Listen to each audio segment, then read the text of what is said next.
Los 5 cuentos más aterradores de Edgar Allan Poe. El corazón delator. Un hombre paranoico es atormentado por el sonido del corazón de su víctima. Culpa o locura. El gato negro. Una mascota vengativa y un secreto oculto detrás de la pared. Uno de los cuentos más oscuros de Poe. La caída de la casa User.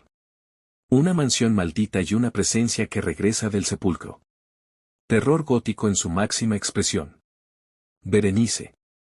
Una historia macabra de obsesión con los dientes de una mujer. Una de las más inquietantes historias. El retrato oval. Una pintura tan real, que le robó el alma a su modelo, breve, pero inolvidable.